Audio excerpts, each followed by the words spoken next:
No todo en la vida es nomás estar hablando de fantasmas, ya lo he dicho. No todo también es estar hablando del tarot. Pues hay también que divertirse un poco con las cosas que van pasando. Y yo tengo un montón de anécdotas súper locas alrededor de mi vida. Eh, y yo le dije a mi hija, porque bueno, uno sabe que es mortal, le dije a mi hija que iba a empezar a hacer esta serie de videos para contarle cosas que ella tal vez no sepa de mí, ¿no? Y que tal vez un día le sirvan para entender eh, de dónde salió ella a través de uno, ¿no? De nosotros como papás, que ella pudiera genéticamente tener algunas tendencias a hacer o decir o moverse o mirar, ¿no?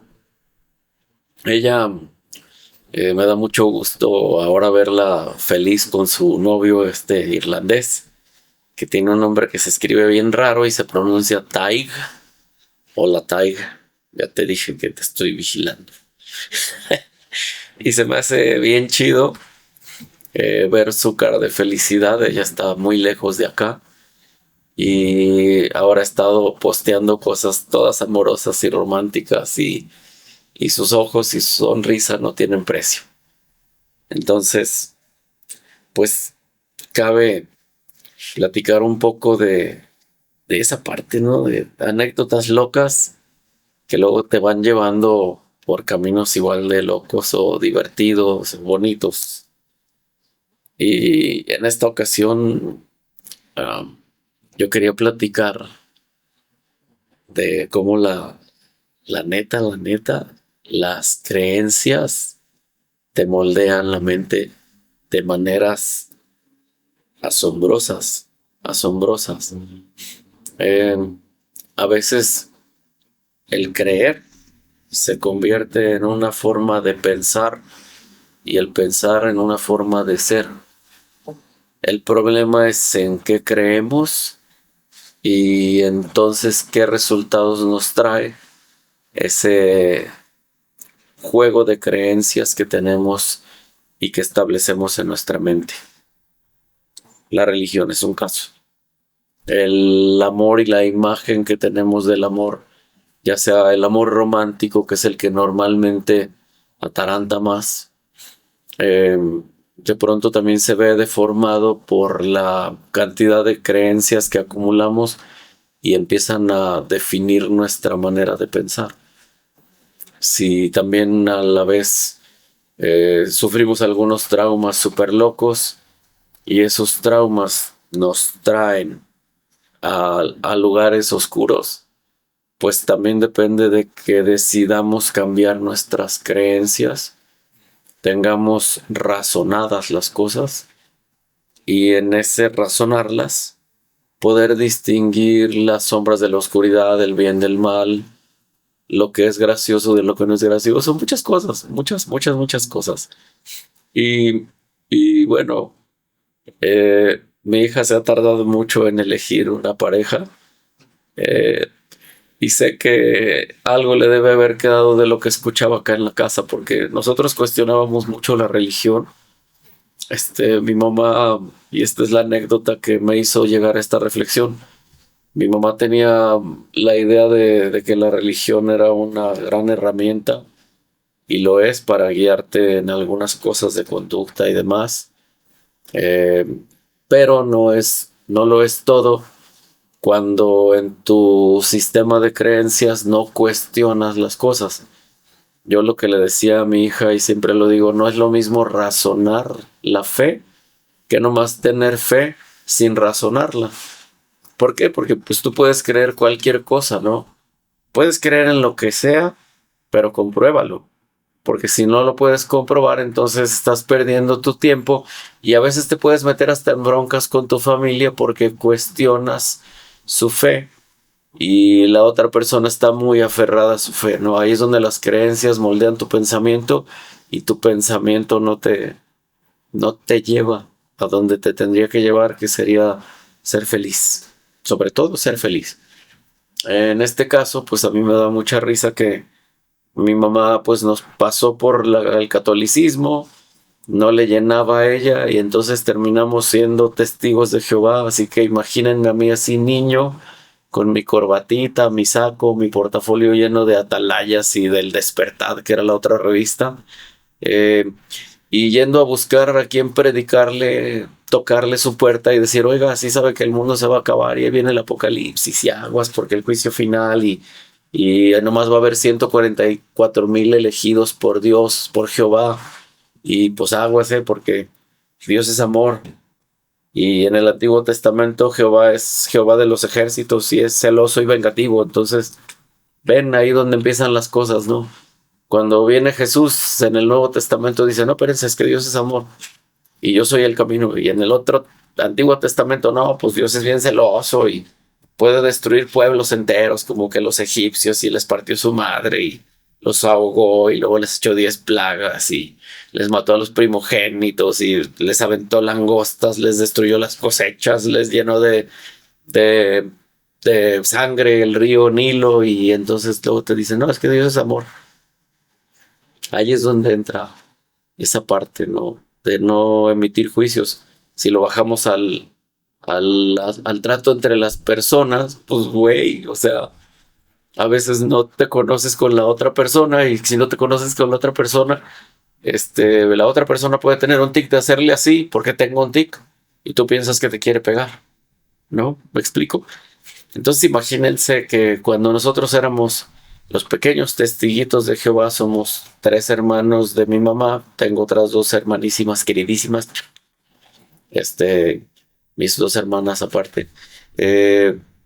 Pues ahí andábamos, ¿no? Los 3 yendo a predicar en domingo, chingando gente que estaba dormida, descansando y nosotros toque y toque. Y pues digo, ya los pobres personas tal vez salían crudas y, hola señor, se va a acabar el mundo. Y el güey ya traía el fin del mundo en la cruda, ¿no? Así de, güey, ya se está acabando el mundo, pinche chamaco. Entonces, me da risa y esto fue la reflexión más fuerte. Cuando yo estaba por hacer la primera comunión, déjenme decirles, mi papá era masón, grado 33, o sea, es el grado más alto. Y los masones pues no andan en la religión que digamos, andan en unas prácticas oscuras, raras, bizarras, casi de magia y brujería y cosas así, ¿no? Mi papá era abogado y en esas prácticas de la masonería pues hay cosas loquísimas, ¿no? Él nos llegó a contar una que otra que pues eran así como muy oscuras, ¿no?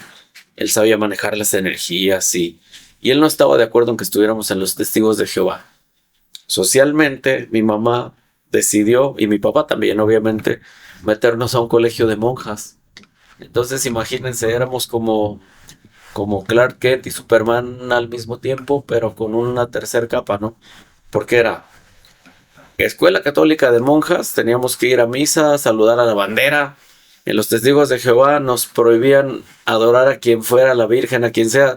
Solo Jehová era el chido y no podíamos tampoco adorar a la bandera, cantar el himno nacional, etcétera. Y luego las monjas nos empezaron a presionar para que hiciéramos la primera comunión.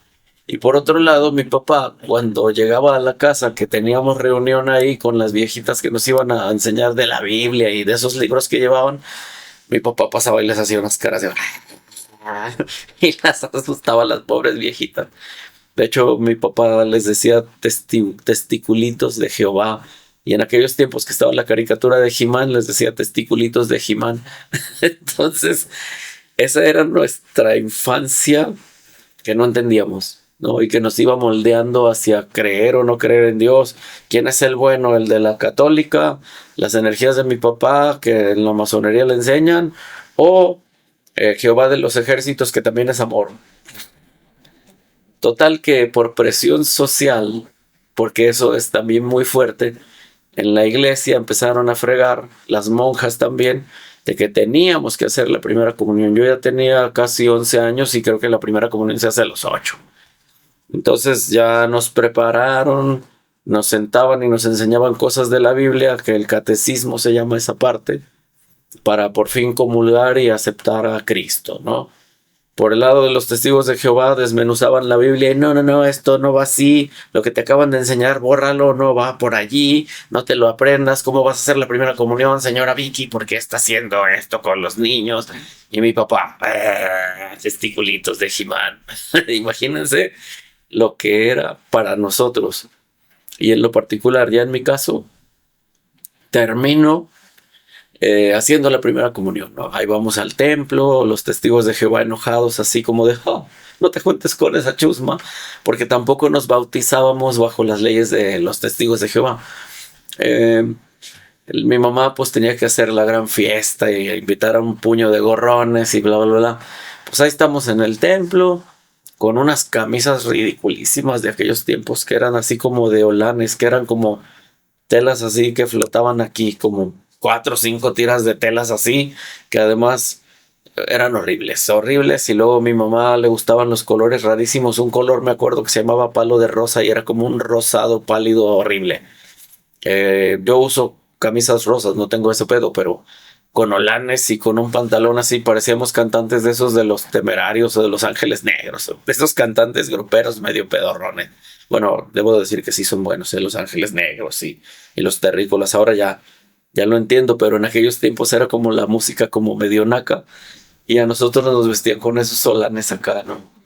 Total, que hacemos la primera comunión, nos vamos a la casa, a la fiesta y yo empiezo a sentir comezón.